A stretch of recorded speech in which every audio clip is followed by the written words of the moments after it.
लेकिन 3-4 टॉपिक हम लोग पढ़ेंगे अभी, ठीक है। उसको अच्छे से आप लोग क्या कीजिएगा, देखिएगा, ठीक है।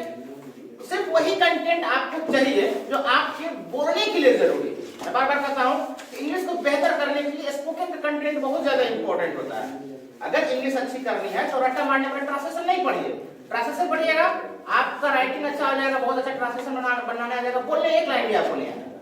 तो उसके लिए क्या क्या चाहिए, ग्रामर तो जरूरी है, टेंस मॉडल वॉइस सब चीज पढ़ना है, वन बाय वन हम लोग सभी पढ़ेंगे, लेकिन साथ में साथ आपको स्पोकन का कंटेंट क्या होना चाहिए आप स्पोकन का कंटेंट अभी बता रहे हैं। सब पहले एक चीज पढ़े, सिंपल प्रेजेंट आप लोग को पढ़ना है, प्रैक्टिस करेंगे उसमें। उससे पहले देखिए कि हम लोग कुछ टॉपिक को पढ़ते हैं, आप शायद नहीं पढ़े होंगे, आप पढ़े होंगे तो चलिए आपका रिवाइज हो जाएगा जो बच्चे पहले से आ रहा है। देखिए हमारा कंटेंट है क्या, सॉरी ये है आपका यूज ऑफ, ये प्रॉब्लम हो जाता है, यूज ऑफ हैव और हैज। हैव और हैज कौन वर्ब है, कौन सा वर्ब है, अरे हेल्पिंग वर्ब है, और हैव हैज का पास्ट क्या होता है, हैव होता है। तो ये तो टेंस में भी इस्तेमाल होता है, इसके अलावा भी आपकी बातचीत में इस्तेमाल होता है।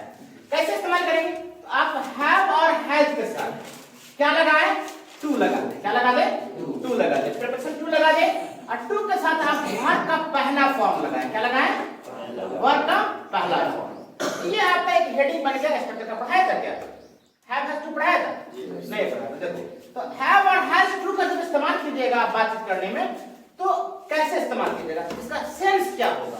तो जब भी हम हैव टू का इस्तेमाल करेंगे तो हमारा सेंस बोलने का ये होता है कि भाई साहब हमें ना कुछ करना है, क्या करना है, कोई भी काम करने की जगह पे आप कोई भी चीज दे दीजिए। जैसे मुझे खाना है, मुझे जाना है सर मुझे इंग्लिश सीखना है, मुझे इंग्लिश बोलना है सर, मुझे लाइफ में कुछ करना है। दुनिया का कोई सेंटेंस जिसके लास्ट में आप ना है का साउंड लाते हैं, वो आप किससे बनाएंगे, हैव या हैज से बनाएंगे। दिख रहा है ना, हम दिख रहा है, दिख रहा है ना। तो कुछ करना है, या कभी कभी हम करना है की जगह पे हम लोग करना है नहीं बल्कि करना पड़ता है बोलते हैं। कभी आप सेंटेंस पे अगर ऐसे जोड़ देते हैं, आप अगर करना है का सेंस बोल रहे हैं तो सामने वाला वो भी समझ जाएगा कि आप ये बोलना चाह रहे हैं, और करना पड़ता है बोल रहे हैं तो सामने वाला वो भी समझ जाएगा। दोनों का मतलब एक ही होता है, समझ में रखना है। जैसे मान लीजिए आपको क्लास कितने बजे से अटेंड करना है, 8 बजे से अटेंड करना है ना। तो आप 8 बजे अटेंड करने के लिए आपको सुबह में 6 बजे उठना पड़ता है। तो आप बोलिएगा क्या कहें सर, मैट्रिक के एग्जाम देने के बाद ना सर रूटीन बदल गया था, सोने की आदत हो गई थी लेट से। अब क्लास ज्वाइन किए हैं सर, तो मार्केट में 7 बजे पहुंचना रहता है, इसकी वजह से हमें ना सर 6 बजे ही उठना पड़ता है।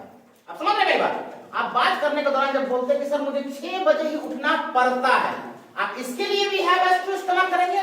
अब बोलेगा सर कल हमें ना पटना जाना है सर, मेरी बस जो है 7 बजे है, तो मुझे कल सुबह सर 6 बजे उठना है। आप उठना है बोलिए या उठना पड़ता है बोलिए, दोनों के लिए क्या इस्तेमाल कीजिएगा, हैव या हैज टू। आपका सेंस क्या कर रहा है। जैसे मान लीजिए आपका कोई रिश्तेदार हॉस्पिटल में भर्ती है, मान लीजिए पुपरी के लोकेलिटी में है, कहीं बाहर का है वो, समझ में आ गया। अब रोज आपको क्या करना पड़ता है, खाना पहुंचाना पड़ता है। बोले सर क्या कहें, मन तो नहीं करता लेकिन रोज खाना लेकर जाना पड़ता है। नहीं बोलते हैं मुझे रोज खाना लेकर के जाना पड़ता है, मुझे बहुत कुछ करना पड़ता है सर, घर का सारा काम करना पड़ता है, कोई नहीं है घर में तो खाना भी मुझे ही बनाना पड़ता है। आप कुछ करते हैं, सॉरी कुछ करना है या करना पड़ता है, किसका इस्तेमाल कीजिएगा, हैव या हैज। अब आप पॉजिटिव के स्ट्रक्चर की अगर बात कीजिएगा, स्ट्रक्चर कैसे बनाइएगा इसको, इसका स्ट्रक्चर होगा सबसे पहले आप सब्जेक्ट का इस्तेमाल करेंगे। किसका इस्तेमाल करेंगे, सब्जेक्ट सबसे पहले आएगा भाई, सब्जेक्ट के बाद सबसे लास्ट में कौन जाएगा, ऑब्जेक्ट। ये एकदम समझ लीजिए कि परंपरा प्रतिष्ठा यही चीज है, आपको करना ही है। इसके बाद जो आपका इस्तेमाल करना है वो हेल्पिंग वर्ब का इस्तेमाल करना है, हैव या हैव हैज के बाद आपको जिस वर्ड का इस्तेमाल करना है वो क्या है, टू, और टू के बाद जो आने वाला वर्ड है वो क्या है, वर्ब का पहला फॉर्म। स्ट्रक्चर क्या हो गया, सब्जेक्ट प्लस हैव या has two plus V1 plus object. बताए थे कि हैव और हैज में सिंगुलर कौन है, बताइए तो। हैव सिंगुलर है कि हैज सिंगुलर है, हैज सिंगुलर हेल्पिंग वर्ब है। तो ऑब्वियसली हैज का इस्तेमाल कितने सब्जेक्ट के लिए होगा, सिंगुलर के लिए होगा। तो आप हैव का इस्तेमाल करेंगे फर्स्ट पर्सन के लिए, बस ऐसे याद रखिए, फर्स्ट सेकंड पर्सन के लिए हैव का इस्तेमाल करेंगे, और हैज का जो इस्तेमाल करेंगे वो थर्ड पर्सन के लिए करेंगे।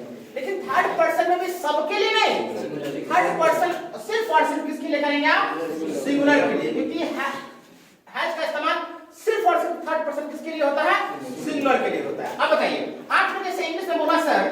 मुझे आज, है ना, मुझे आज गांव जाना है। कहां जाना है?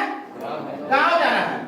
इसीलिए सर मैं 2 दिन क्लास नहीं आऊंगा। ये बात का सेंटेंस है, लेकिन इस सेंटेंस को बोलने के लिए आप कैसे बनाइएगा? आप देखिए ना का साउंड आ रहा है ना, करना है तो कोई भी चीज है। मुझे गांव जाना है, मुझे गांव से आना है सर उससे 2000 रुपया लिए, उसको वापस भी करना है, समझ में आ गया ना, लोगों की मदद भी करनी है। तो आप इसको इंग्लिश में कैसे बोलेंगे? सब्जेक्ट कौन हो जाएगा आपका? आई कौन पर्सन है? मैं कौन पर्सन हूं? फर्स्ट पर्सन बोलने वाला फर्स्ट पर्सन। आप किसका इस्तेमाल करेंगे? हैव। आप क्या बोलेंगे? आई हैव के साथ क्या लगाएंगे? डू। और डू के बाद वर्ब का पहला फॉर्म आएगा। आप पर्सन यहां पर क्लियर कर लीजिए, वर्ब का पहला ही फॉर्म देना है आपको। तो वर्ब क्या होगा आपका? मुझे आज गांव जाना है। जाने का इंग्लिश अब गो के बाद प्रीपोजिशन टू लगता है, हमेशा गो के साथ टू लगता ही है। I have to go to village. कब जाना है? आज के लिए एक्स्ट्रा वर्ड टुडे आप सबसे लास्ट में लगाएंगे। I have to go to village today. समझ में आ रहा है? मुझे सर एडमिशन लेना है। इंग्लिश में कैसे बोलेगा बताइए तो? मुझे एडमिशन लेना है। I have to. लेने का इंग्लिश क्या होता है? एडमिशन लेने का टेक। ऑब्जेक्ट हो जाएगा admission. I have to take admission. समझ में आ रहा है? सर मैं अभी पढ़ाई कर रहा हूँ, पढ़ाई करने के बाद मुझे गांव में ही रहना है। मुझे गांव बहुत पसंद है, मुझे गांव में ही रहना है। इंग्लिश में कैसे बोलिएगा? I have to live in village. मुझे गांव में ही कुछ करना है सर, बिजनेस करो, कुछ भी करो, खेती बाड़ी करो, लेकिन मुझे गांव में ही कुछ करना है। आप इंग्लिश में कैसे बोलेंगे? I have to. करना का इंग्लिश क्या होगा? Do. I have to do, कुछ करना है। कुछ का इंग्लिश क्या होता है? सम नहीं, something. Something. I have to do something in village. समझ में आ गया? मुझे उनसे बात करनी है सर। करना है, करनी है, बात जो भी हो, मुझे उनसे बात करना है नहीं बोला, मुझे उनसे बात करनी है। I have to talk to him. समझ में आ गया? मेरे फादर को कल दिल्ली जाना है sir. My father want to. Have to के हैज टू। क्यों? कि पापा कौन पर्सन है? आप उनकी बात करो, जिनकी बात करोगे वो थर्ड पर्सन। तो मेरे फादर को कल दिल्ली जाना है sir. My father has to. जाना का को, दिल्ली का दिल्ली। तो my father has to go to Delhi कल। Today tomorrow. अब नेगेटिव की अगर आप बात कीजिएगा तो नेगेटिव में किस स्ट्रक्चर का इस्तेमाल कीजिएगा बताइए? नेगेटिव में किसके बाद नॉट लगाइएगा? आप चाहे तो हैव हैज के बाद लगाइए, no problem. Have has happy verb है, हैव हैज के बाद नॉट लगता। I have not to. लेकिन आप इसको डोंट या डजंट से भी बना सकते हैं। ऐसा नहीं है कि आप हैव हैज के बाद नॉट लगाइएगा तो गलत हो जाएगा। आप हैव हैज के बाद लगाइएगा। सर जाइए, आपसे बातें नहीं करना है, बोला ना, मैं तो ज्यादा परेशान क्यों कर? सर जा रहे हैं, आपसे हमको बातें नहीं करना है। मुझे आपसे बात नहीं करना है। आई हैव के बाद नॉट लगाइए, लगा सकते हैं। लेकिन आप इसको डोंट या डजंट से बना सकते हैं। देखिए करना पड़ता है कि अगर सेंस है तो ताहे की है कौन टेंस का पहचान होता है? Simple present. अब सिंपल प्रेजेंट का नेगेटिव किससे बनता है? डोंट या डजंट से। तो आप ऐसा नहीं कि अगर इसको आप डोंट या डजंट से बनाएंगे तो सेंटेंस गलत हो जाएगा, सही रहेगा और बोलने में भी ज्यादा स्मार्ट लगेगा। देखिए कैसे? तो स्ट्रक्चर क्या हो जाएगा? सब्जेक्ट के साथ आप किसका इस्तेमाल कीजिएगा? डोंट। यानी डू में आप नॉट लगाइएगा तो क्या होगा? डोंट। आप ऐसे क्या करके एपोस्ट्रोफी अडब टी दीजिएगा। डोंट या क्या दीजिएगा?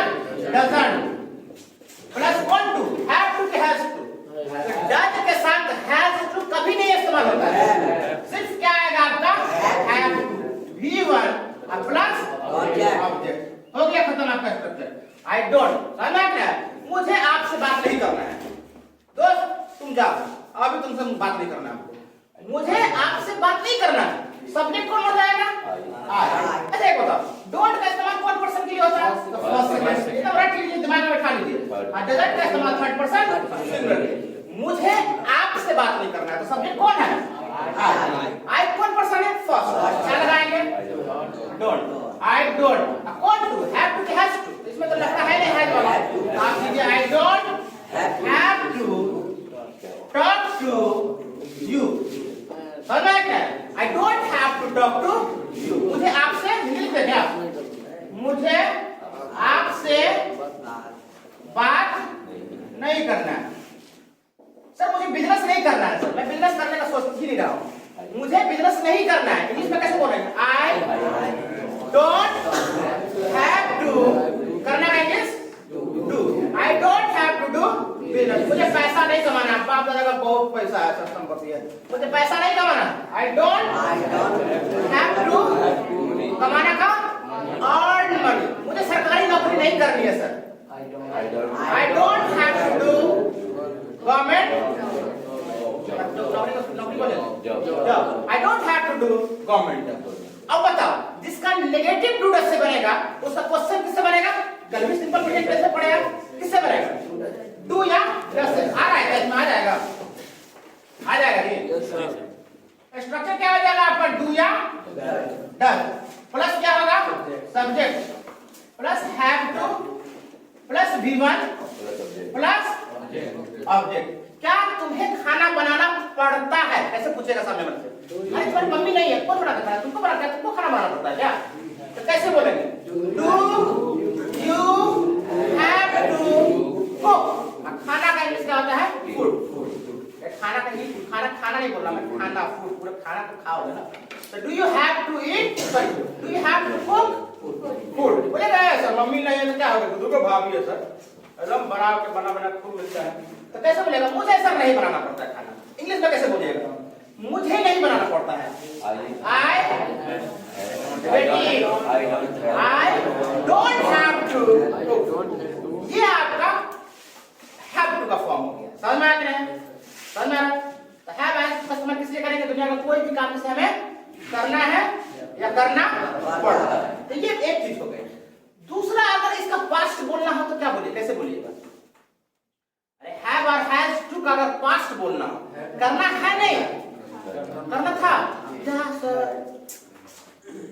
अब यहाँ से मार्केट है, मार्केट से कोई दवा लेना, मम्मी बोले कि दवा ले लेना। हाँ यहाँ से मार्केट से निकल गया, 5 किलोमीटर आगे गया, तब आ गया तो भूला भी नहीं, दवाई लेना था यार, मम्मी तो कूट देगी।